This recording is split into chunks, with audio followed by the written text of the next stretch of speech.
చూద్దాం అది.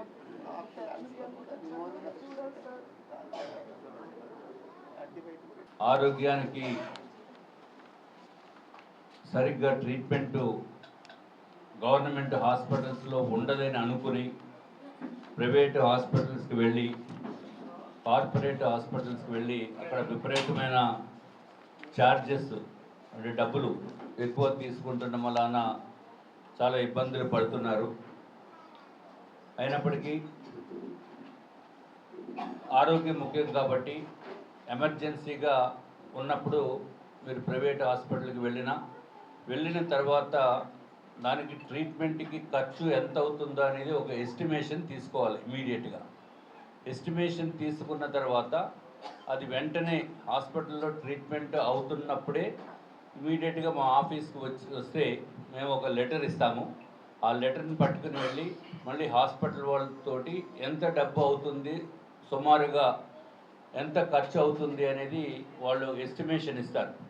అది ఎస్టిమేషన్ ఇచ్చిన వెంటనే మా దగ్గరికి తీసుకుని వస్తే మీరు సొంతంగా డబ్బులు కట్టక్కర్లేకుండా హాస్పిటల్కి మేమే అది మళ్ళీ గౌరవ ముఖ్యమంత్రి నారా చంద్రబాబు నాయుడు గారి దగ్గరికి వెళ్ళి అక్కడ నుంచి ఎల్ఓసి అని ఇస్తాము, లెటర్ ఆఫ్ క్రెడిట్. ఆ ఎల్ఓసి తీసుకుని వచ్చి మీకు ఇవ్వటం జరుగుతుంది. అది కేవలం ఒక 2 రోజుల్లో అయిపోవచ్చు. కాబట్టి ఈ విధమైన పద్ధతి అందరికీ తెలియాలనే ఉద్దేశంతో నేను చెప్తున్నాను. ఊరికే ఎగ్జాంపుల్ కూడా మీకు చెప్పాలి. 13 సంవత్సరాల అమ్మాయి చదువుకుంటున్న చిన్న పిల్ల యశ్విక, వాళ్ళ తల్లిదండ్రులు ఉన్నారు ఇక్కడ. అమ్మాయిది 13 సంవత్సరాల వయసు. 13 సంవత్సరాలకి షుగర్ ఉంటుందని చెప్పి నాకైతే తెలియదు. నాకు ఇన్ని సంవత్సరాల వయసున్న చిన్న పిల్లలకి షుగర్ రావటం అనేది చాలా అరుదుగా ఉంటుంది.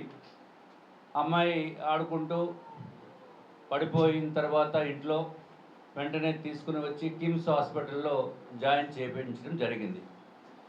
చేసిన వెంటనే వాళ్ళు ఇది షుగర్ టెస్ట్ చేస్తే 400 గంట ఎక్కువ ఉంది. 420 ఎంతో చూస్తాను నేను రికార్డులో. ఎంత ఉందమ్మా? 539 ఉంది షుగర్. అది వెంటనే నేను విజయవాడలో ఉన్నాను. సరే మా ఆఫీస్లో వాళ్ళు తీసుకొచ్చి దీనికి ఎస్టిమేషను ఎంత అవుతుంది అని అంటే వాళ్ళు 10 లక్షలు అవుతుందండి. 10 లక్షల రూపాయలు. వెంటనే మా వాళ్ళు ఇది ఎమర్జెన్సీ అని చెప్పి నాకు ఫోన్ చేస్తే నేను మొన్న సాయంత్రమే నేను విజయవాడ నుంచి వెనక్కి వచ్చేయడానికి నాకు ప్రోగ్రాం ఉంది. మొన్న సాయంత్రం అంటే నిన్న కాదు, మొన్న. కానీ మొన్న సాయంత్రం ఇది ఎమర్జెన్సీ అని అంటే నేను ఉండిపోయి నిన్న ఉదయానికల్లా ఈ పేపర్సు మాకు అందినవి. మళ్ళీ నేను గౌరవ ముఖ్యమంత్రి గారి సహాయ నిధి ఆఫీస్కి వెళ్ళి అక్కడ అడిగితే 1,50,000 రూపాయలు వస్తుంది ఈ కేసు అని చెప్పారు. కానీ అప్పటికే బిల్లే సుమారు 2,70,000 ఎంతో అయిపోయింది 3 రోజులకి. మనం వెళ్ళటమే తప్ప బిల్లుల్ని మనం తగ్గించే పరిస్థితి మనకు ఉండదు. కార్పొరేట్ హాస్పిటల్స్లో అదొక ప్రాబ్లం.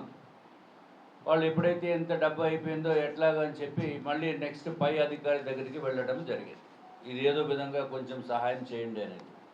సరే 3 లక్షల గంట రాదు మ్యాక్సిమము, ఇంకా బ్యాలెన్స్ ఏదైనా కావాలంటే మీరు ముఖ్యమంత్రి గారి దగ్గరికి వెళ్ళాలి అని.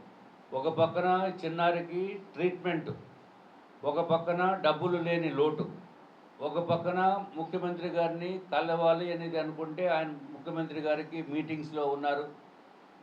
క్యాబినెట్ మీటింగ్ కలిసే అవకాశం లేదు. కాబట్టి అక్కడ సెక్రటరీ గారిని కలిసి, ఎవరైతే ముఖ్యమంత్రి గారు సెక్రటరీ గారు ఉంటారో వారిని కలిసి ఐఏఎస్ అధికారి వారు ఏదో విధంగా సహాయం చేయండి అని చెప్పి ప్రాధేయపడిన తర్వాత ఎప్పుడు ఎక్కడ జరగనటువంటి విషయంలో వాళ్ళు సహాయం చేయడం జరిగింది. 6,75,957 రూపాయలు వాళ్ళు ఇవ్వడం జరిగింది. సో వెంటనే అది తీసుకుని నేను సాయంత్రం రావడం జరిగింది. ఈరోజు వాళ్ళకి చిన్నారికి ఆ ట్రీట్మెంట్ గురించి ఈ డబ్బులు ఇచ్చేదానికి ఈరోజు అందరినీ పిలవడం జరిగింది. ఒక ప్రొసీజర్ ఉంది. ఎప్పుడన్నా ఈ పేమెంట్స్ ఇట్లా ఇచ్చినప్పుడు వారికి ఇస్తూ ఒక ఫోటో తీసుకుని మళ్ళీ అది సీఎం గారి ఆఫీస్కి పంపించాలి. సో దీంట్లో మనం తెలుసుకోవాల్సింది ఏంటంటే, మన పిల్లలు, చిన్న పిల్లలకి కూడా ఎప్పుడైతే మనము బ్లడ్ టెస్ట్ షుగర్ ఉందా లేదా అనేది చెక్ చేపిస్తే ఈ పరిస్థితి రాకపోదు. చిన్నప్పుడు కూడా మనము బ్లడ్ టెస్ట్లు చేయించాలి. నిన్న మా పార్టీ ఆఫీస్కి కూడా ఫోన్ చేసి చెప్పాను. ప్రతి స్కూల్లో కూడా చిన్న పిల్లలకి కూడా మనము షుగర్ ఉందా లేదా అనేది టెస్ట్ చేయాలి. ఇదే కనుక ఇది దురదృష్టకరమైన సంఘటన ఇదే కనుక ఈ చిన్నారికి ఒక 2 నెలల క్రితము 3 నెలల క్రితము కనుక బ్లడ్ టెస్ట్ చేయించి ఉంటే ఈరోజు ఈ పరిస్థితి రాకపోదు. ఈ పరిస్థితి డయాలసిస్ అవుతుంది. నేను డాక్టర్ గారితో కూడా మాట్లాడటం జరిగింది. చాలా బాధాకరమైన విషయం.